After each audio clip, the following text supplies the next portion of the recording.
Et si tout ce qu'on vous a appris sur la prière était faux? Pas faux dans le sens mensonge, faux dans le sens incomplet. Incomplet au point de vous maintenir dans la séparation que vous cherchez justement à guérir. Pensez-y une seconde. La prière d'autorité vous transforme en donneur d'ordre au ciel. La prière de supplication vous transforme en mendiant spirituel. Et même la prière de gratitude maintient souvent une distance entre vous et ce que vous remerciez.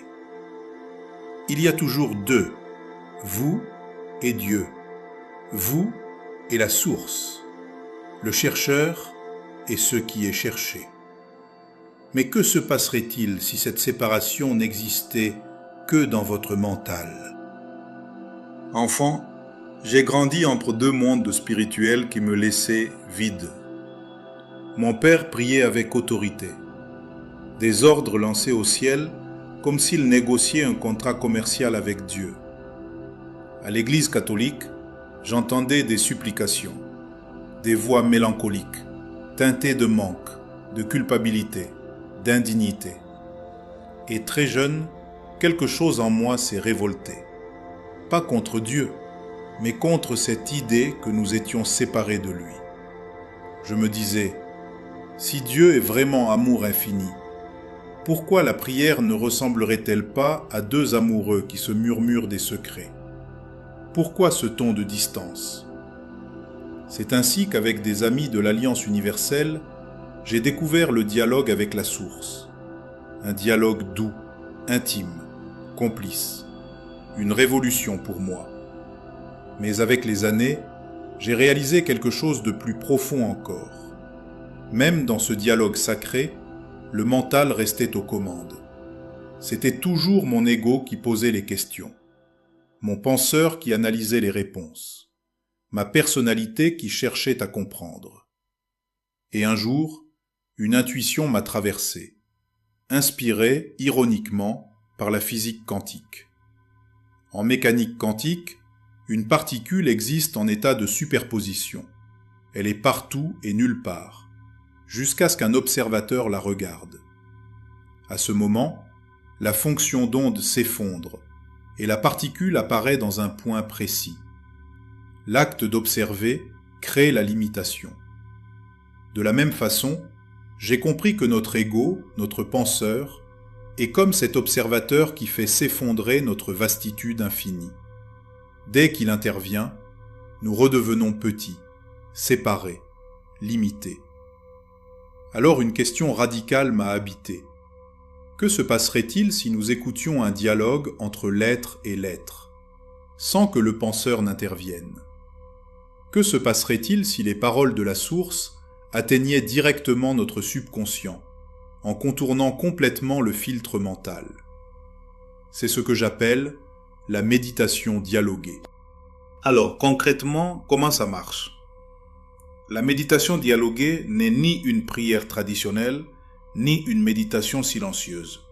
C'est une fusion des deux, une troisième voie. Voici le protocole. Je partage avec vous un dialogue que j'ai eu avec la source. Mes questions, ses réponses. Mais vous ne faites rien. Vous ne cherchez pas à comprendre. Vous ne réfléchissez pas. Vous ne priez pas. Vous ne méditez pas au sens classique. Vous écoutez simplement.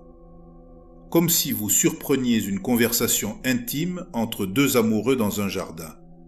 Vous êtes là, présent, mais transparent. Les paroles vous traversent sans que votre ego ne les intercepte. Pourquoi c'est si puissant? Parce que de cette façon, les paroles atteignent votre subconscient directement. Elles s'impriment dans les couches profondes de votre être. Elles reprogramment vos mémoires cellulaires. Elles dissolvent vos croyances limitantes, sans résistance mentale. Et il y a quelque chose d'encore plus radical. Ces méditations ne vous invitent pas à entrer en relation avec une présence extérieure.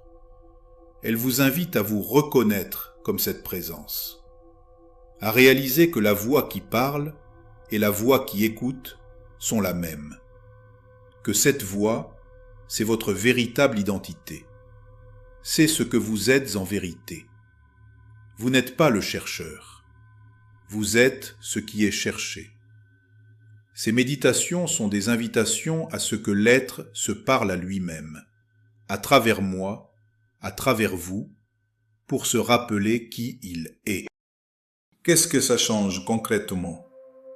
Ceux qui pratiquent témoignent de guérison émotionnelle profonde que des années de thérapie n'avaient pas débloquée. Dissolution de peurs ancestrales sans même comprendre d'où elles venaient. Une paix intérieure qui ne dépend plus des circonstances extérieures. Des synchronicités qui se multiplient comme si la vie vous guidait. Et surtout, cette sensation troublante de rentrer chez soi. Parce que c'est exactement ce qui se passe. Vous rentrez chez vous, dans votre véritable nature, dans ce que vous n'avez jamais cessé d'être. Alors maintenant, vous avez deux options. Option 1. Vous pouvez fermer cette vidéo et continuer votre vie comme avant. C'est un choix tout à fait respectable. Option 2. Vous pouvez faire une expérience. Juste une. Pour les 20 prochaines minutes, laissez-moi vous guider dans votre première méditation dialoguée. Le thème? Une question simple mais essentielle. Qui suis-je vraiment? Vous n'avez rien à préparer, aucune technique à maîtriser, aucun effort à fournir, juste écouter et peut-être vous reconnaître. Le lien est en description. On se retrouve de l'autre côté.